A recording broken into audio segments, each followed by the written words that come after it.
Welcome to Meeting of the Moms, a place to talk about all the things. I'm Lorna Adams. I'm a wife, mom, and certified life coach. I think being with people makes anything a party. Thanks for coming to ours. I'm here with my good friend Amy. For years, we've spent the early morning hours running and talking together before diving into our days. Hey, I'm Amy Rasmussen. I'm a teacher by profession, a wife and mother by choice, an optimist by nature, and happy by design. Here at Moms, we believe the world is wide open to all of us and that we have unlimited potential. We're so glad you're here. If you've been with us for the past little bit, you'll know that we've been talking about B- work and perfectionism. So we're going to just talk more about that today. In fact, we're going to bring you into our world a little bit of recording, and we're going to share some of our B- work celebrations from today's recordings. Before we start, I'm trying to get my lighting just right. And then even like making sure I'm centered on my bookcases, and my light is different on my camera, like it's separate from my camera and my computer. And so trying to make all that work. I am celebrating B- work. It's not perfect, but I'm here. There's some lighting, a little bit of extra lighting. Yeah, my bookcase isn't exactly even behind me, but it says B- work. It's all right. I can celebrate that. We're here. Awesome.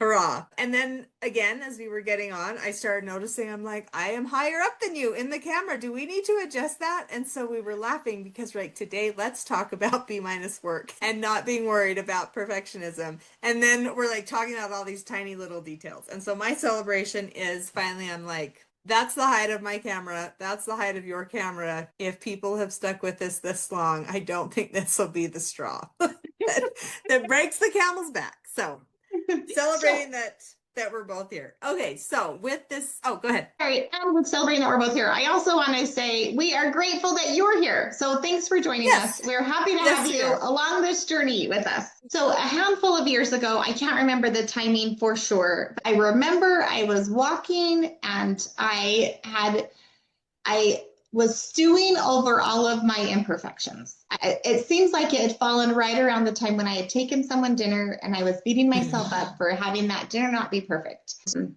I think just the weight of being a good mom and a good friend and all of that was kind of weighing on me. And I had this impression, these impressions that come, they're not necessarily in words, it's more of a feeling. And so the feeling that I got from this impression was, you are wasting so much time on these things, and then you're not able to focus on other things that could be more helpful. And just like one of the words that was just kind of in my mind was self-absorbed. I'm being so self-absorbed that I don't have the energy to reach out and help other people. And so that little nudge helped me as I'm in this spiral of not being perfect. It just helped me remember to open up that door and not sit in this, I'm not perfect and it's a problem. I tried. I gave someone a meal and I hope they love it. I did my best for what I could do in that moment. I'm not saying it was perfect, but I did what I could do and I was willing. And similar to being a mom and a friend and all the other things, like I'm doing what I'm capable of right now in this moment and not let it drag me down to where I am not able to move forward. And that was such a great impression for me to receive. And I feel like that has helped shift the trajectory of my life and how I want to live it. And hopefully, as we're talking about this, that you guys can also assess where you are and maybe make some little nudges to not be so self-absorbed in a way. And I wasn't trying to be selfish. I was actually trying to be selfless. And so even that same way, like maybe the nudge of what can I do to be a little more focused outward than inward. I remember when this happened for you because we talked about it. And so it's been since I moved to a different town. So that at least places it in time a little bit, right? So in the past 6 to 7 years. And I remember being like amazed with the insight of the fact that when we sit in that place, we are self-absorbed. Because I think, like you said, we're not generally even aware that we're self-absorbed at those times and that's what's getting in our way. So I just thought it was very admirable that you were able to kind of come to that conclusion, that you had the impression that you had, that you're able to kind of piece it together then and move forward with some things. And of course I appreciated that you were willing to share it with me. I just have felt like that has made such a big difference in who I am now. And and that I don't have to be perfect. And I really do have a different standard now. Like the B minus work really does resonate. And like I've said, I'm not perfect at being B minus, doing B minus work either. But just letting that be something that's running in the background of my mind, that it is so helpful, and that I don't have to beat myself up when it isn't perfect, because I am human and I'm going to make mistakes. And really, I truly believe we are not supposed to be perfect right now on our own. There is no way we can do that. And if we're holding on to this perfectionism and it feels heavy, then we're going to be even less perfect. And that's what I found as I was analyzing how I was doing things and not being self-absorbed. I was realizing I wasn't showing up the way I wanted to. And as I've let that go, I don't have those days where I am hiding out in my room and not wanting to answer the phone and not wanting to go out and meet people as often. Like, those things don't happen near as often as they were. Those spirals would happen for a day or two or a week or two. Like, it wasn't just easy snap out of it. And I'm at a place now where I can snap out of it way easier because I've embraced the B minus work. One piece of evidence, I guess, that change is really occurring is that you're, as you were sharing it just now, you're not saying, and you know what, everybody? Never again have I had those feelings. Like, they're just gone now. You're like, yeah, they still come up. And yet I'm able to come out of it more quickly. Or I'm able to shorten the amount of time when I sit there. And in one of our previous episodes, I called it like a cesspool, because I think that's really how it feels when we're there. Like you just described, not coming out of my room, not wanting to answer the phone or the door, not wanting to engage. And as one of your good friends, you love people, you love to engage, right? So even being able to recognize, I'm not showing up as who I actually am. I'm showing up as this other version of myself that I'm like, that's not in line with my values and all of those kinds of things. And we all do that at times. And we all can have those sit down conversations with ourselves about, like, am I showing up like I want to show up? What's getting in the way? Which is part of, in some ways, what led you to being open to that impression. This is being self-absorbed, and it's getting in the way of being all the wonderful things you are. So I mean, so thank you for sharing all that. I think it's really honest, really vulnerable, and really incredible that you were able to shift. Thank you. One of our good friends, who is also a life coach, she posted maybe over a year ago something on Facebook, and she talked about trying new things. And I think this really is connected to what you were sharing, because my guess is that in those moments you were not open to trying new things, in those moments of like, well, I have to be at a certain standard, that's entry level, is this certain standard. And she was specifically talking about her daughter learning piano, and she said to her daughter, like, are you brave enough and courageous enough to be bad at this piano playing before you are good at it? Because again, like we said in a previous episode, when we are impatient and thinking that we need to arrive at a certain skill level or whatever by a certain time, then I think we start cutting off trying new things. We start being afraid of trying new things, because it is impossible to step into new things and be a master at the new things. And if that's the level of expectation we have, again, perfectionism, if we're like, okay, well, if I'm going to try that, I better be getting an A. I better be perfect at it if I'm going to try it. Yeah. Then we're completely ignoring just like the facts of life. The facts of life are elite athletes become elite athletes because of so much practice, because of so many stumbles, because of so much failure. Amazing musicians become amazing musicians because of so much practice and whatever, right? And just regular human beings learn and grow because of lots of practice of being regular human beings. Yeah. That's how it happens. Well, and I think sometimes we're drawn to something like an athlete. Maybe they are a natural runner. They did start out young and they just took off on their first race. They're coordinated and Yes, right. But there was still work that they've continued to put into it. So I am all about, there are absolutely people that are just wired for excellence with whatever that field may be. Right. A pianist, right? We've heard of some people that just sit down and can all of a sudden play these masterpieces. Mm-hmm. But most of us have to start at the beginning. And I like that phrase, like, am I willing to be bad at this at first to be able to get better? I was just having a conversation with somebody about even just practice feeling your emotions. Like, are we willing to practice feeling our emotions so that then we can get better at understanding our emotions? and working through them. Where if we do, then we're going to get better at them. And the second time we try it, it's going to seem maybe a little uncomfortable, maybe a little clunky, but it's going to feel a little bit different than the first time. And the third time we try it, some more practice, there's some more experience we've had. So with anything, as we try it a time and then a second time and then a third time, we're going to be learning some things. And so I just love the idea of trying new things because I don't have that perfectionism mentality anymore. That it's like, yeah, let's try it. Just the other day, I'm going to share this little quick story. We were at a golf match for my son. So there was this boy that had this one wheel and he had been riding around, and I'd seen him at different golf matches where he was riding around supporting his brother. And we were just all gathered right here, and he's from our community. And I had said, how does that work? Tell me a little bit more about that. And his mom was my friend. I'm like, have you ridden that? And she's like, I've only ridden it with him holding my hands, helping me go along. So she was like, you totally should ride it. You should try it. And I'm like, yeah, maybe, but I don't know. Like, it's his one wheel. I don't know if he wants me to ride it. Anyway, he was totally willing. So he tells me how to do the brake and do some leaning. And so I totally step on holding his hand, and he's helping me maneuver around the grass. And even that I did. Give me 8 years ago, I probably would have been way more self-conscious and be like, no, what if I mess up? What if I fall? People might laugh at me. This could be so embarrassing. And because I'm more okay with being embarrassed from time to time, I'm willing to try things.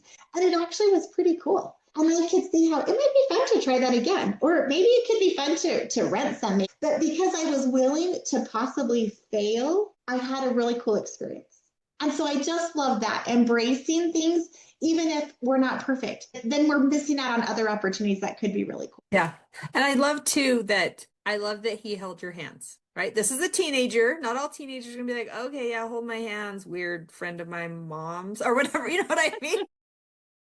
He may have been a young adult. I will say he's graduated college, so he was an older that brother makes to the all golfer. the difference. All the difference, right? A 21-year-old. Yeah, that's totally fine. But this young man, right? Like, that it's just fun to me that by allowing yourself to be bad at something before you're good, to try something a little out of your comfort zone or a lot out of your comfort zone and let him hold your hands, then he also probably walked away from that encounter feeling good. Like, I got to help someone take a couple steps in the direction of some new thing. And if we're unwilling to do that, there's just so much connection we limit as well. Just human to human connection. So it's just one of the things that is awesome about the fact that we're not already born knowing all the things. Yes, totally. Well, and a quick little follow-up to that. His dad was recording me doing it. Nice. And my inclination too, 8-ish years ago, I would have been so embarrassed that somebody had recorded it. Yeah. And then this time it was like, oh, okay, now I actually have a record. This is kind of a fun thing, right? Right. And so even that, and it just has been interesting just in that particular situation, seeing how I handled things differently than I would have been. Yeah, no, I love that. That's really awesome. It makes me think just a lot about what you and I are even doing with Meeting of the Moms podcast. There are, especially with editing, but with other stuff too. There is stuff with editing where like, we can't figure this out. Like sometimes it seems to work, sometimes it doesn't. And then we'll go a little bit more of working on it. And one of us will be like, oh, I think I actually figured out how to make it work every time or whatever. And then other times when we have gotten together, we'll both be editing. And I love that I tell you all that Lorna is a great cheerleader. And so this is what she's saying at times. She's like, Amy, this is so fun. I mean, this is so fun. Isn't this so fun? And it is. And she, like Lorna, you often verbalize it. I don't always verbalize it, but as I'm doing the editing, I'm like, it is just fun to be learning. And you know what? I really don't know what I'm doing with editing. And you are like, I don't know what I'm doing with editing. We are just learning as we go because really, like we said before, the only way to learn this stuff is to step in and start doing it at some point and just start playing with it. I love, for me, the language of being able to play with something. I guess maybe it reminds me of childhood. I don't know. But if I can be like, we're playing as we're like putting stuff out on the podcast and we're playing as we're editing.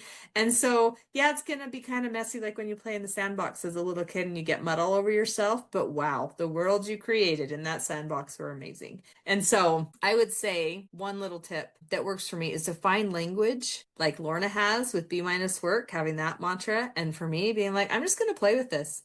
Helps us step out of that mode of somehow there's some standard we're trying to live up to, and it can work with simple things like you just shared, the one wheel, but it can also work with really, really meaningful things to us in our lives, with raising our kids or working with a spouse or how we live out our beliefs or whatever. We can be like, I'm going to play with doing life this way. Maybe that looks like offering morning hugs to my children who are teenagers. And you know what? They might push me away. I don't know, but maybe I'll just tell them, hey, I'm going to hug you for 8 seconds every morning. You up for that? And you deal with the eye rolls, or it doesn't happen every morning or whatever. So I think these things can work in serious things, serious situations, as well as things that, I mean, it doesn't really matter if you ever ride a one wheel thing again, right? Right. But it can work in both places. Yeah. Yeah. I love the idea of finding the words that really do work for you. One of the phrases that we had talked about in scripture, they will use the phrase gathering Israel. And I remember talking like, I don't even, like, that does not resonate with me. That feels heavy. And like, what is even going on here? And just talking through it with you, we realized like, and you already know I'm a people person. And so Right. if I can think of gathering my friends, that feels so much better. And so really finding some of those phrases that just kind of like at you, like it just doesn't feel good, and figuring out what will. There was somebody else I was talking to that just says, do you ever get tired of striving? And for her, striving is feeling heavy. I mean, isn't the right word for her to hold on to right now. Maybe there's another word that she wants to hold on to that can feel lighter and more encouraging, because striving is not doing it for her. Right. I love that. I love this idea of the language we use around things. And I'm big into words and like looking up what they mean. And that sometimes helps. Recently, you and I looked at the word endure, also a word that can feel super heavy, but it was kind of fun because we learned about like buildings that endure, and it kind of changed the feel of that word. So playing with language and figuring out what language works for you, I think is great. I'm going to share a couple of little sayings from my favorite podcaster who I often reference, Gretchen Rubin. But some of the things she says that go along with this topic are, first of all, accept yourself and expect more of yourself. And I love that she's able to say we can hold both of these things in our hands at the same time. I can accept where I'm at, and I can also hope for growth and improvement. I can do both. It's not one or the other. So I love that one. Another one she says actually, it's a little tweak from this familiar one. Have you heard any job worth doing is worth doing well? Yep. So Gretchen says any job worth doing is worth doing poorly. I think sometimes if the only phrase we have running through our brain is like any job worth doing is worth doing well, it puts us back in the mindset of like, I'm not going to show up. I'm not going to try this thing. I'm not going to try the one wheel, because if it's only worth doing if I do it well. And that somehow in our brain we get confused. And I think this is something that helps me. It helps me to say, sometimes I need to hear any job worth doing is worth doing well. So yes, I'm going to set aside time to do this well. I'm going to dedicate time to this instead of to something else, because that's what I want in this situation. And other times I need to hear or say to myself, any job worth doing is worth doing poorly. Because the energy I have today, the time I have today, I'm not willing to make this the top priority, but I still want to do something. All right, today I'm showing up with the any job worth doing is worth doing poorly. So I love that we can hold like both of those things in our hands. Any thoughts? Well, and even just that one about today I can do something, even that can be kind of a sub thought of that one quote. That I think that has been, I don't know if that's exactly the phrasing in my mind. I can't think of what the phrasing is in my mind, but it's something along those same lines, that today I'm going to do something. And for me, yesterday, it was my bathroom. My bathroom needed to be cleaned. And for me, it wasn't perfect, but I did something and it actually was pretty good. Like I just spent a couple quick minutes and did some, switching of the toilet and the floor and whatever. And it was still something, and something is better than nothing. Right? Yes, we say that a lot too. We say, you know what, something's better than nothing. On those days that I'm like, just last Friday, we were exercising and I'm like, I am struggling today, Lorna. So I'm just going to show up and I'm going to do something. And then I decided I'm not going to run as much as I have been running. So there'll be more walking, but this is what I'm going to do. I'm only going to do it for this set amount of time. I need to be done at this time. And I just had accepted I'm not getting my 3 miles. So then I did it at that level. And I was like, Lorna, I am going to get my 3 miles. Like, what is this amazingness? So yeah, it's just amazing to show up. So that was another one I was going to say, that sometimes we need to hear the phrase we often hear in American culture, at least, which is go big or go home. And sometimes what we need to hear is showing up is enough. Just show up. And of course, you mash them together and you can't go big if you never show up. And so with so many of these sayings, I think sometimes just paying attention to the language, paying attention to how it feels at times. If go big or go home makes it so that someone is like, cool, I am showing up and I'm going to really put all my effort in. If that feels good and it helps you actually shine and rise to the occasion, great. And if it doesn't, find different phrasing. Right. Yeah, and or just realize sometimes we need to hear one and sometimes we need to hear the other. Like it's not always so cut and dry, because sometimes hearing like just show up, that's enough feels kind of like, well, I'm just going to show up. That seems so boring and blah. And like, why am I wasting my time to just show up? Right. So just working with language is a big deal. Yeah, so good. And really, like if it can be light and motivating, that's what we want to find, are those things that are going to be encouraging rather than the things that are going to be defeating. If I'm in my head thinking, I have to go big or go home on this bathroom, I'm not going to clean the bathroom. I'm not even going to touch it, right? And so for me yesterday, it was I can do something, and my something really was the toilet room and the floor. I didn't even touch all the other things, but I still did something. I made some progress. Right. Yep. And then we circle back to celebrations. Like when you go in there, like for me, it would be making my bed. In fact, it's not made yet today, but I will probably make it at whatever point we have a little stand-up break.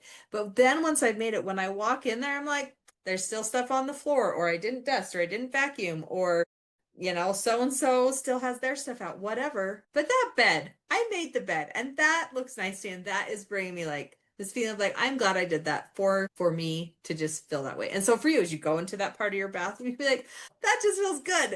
And we can celebrate that part. And too often, for whatever reason, however our path goes, that we get trained the way of like focusing on all the stuff that's not done, we can just retrain ourselves, because we can still have the list of the things to get done. Yeah.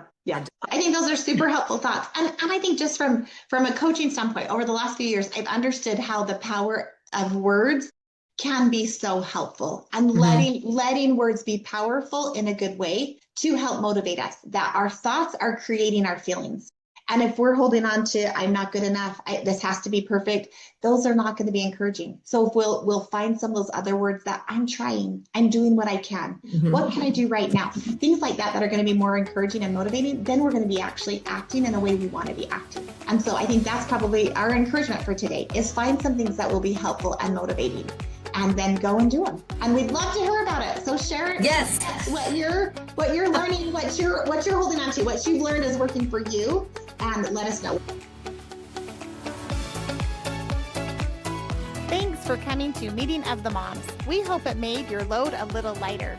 We'd love to hear what's on your mind. Send your celebrations, takeaways, and suggestions for future topics to momswithamyandlorna@gmail.com. If you enjoyed the show, please like, share, and subscribe. If this isn't the right fit for you, we wish you well on your journey. Until next time, I'm Amy Rasmussen. And I'm Lorna Adams. See you next week at Moms.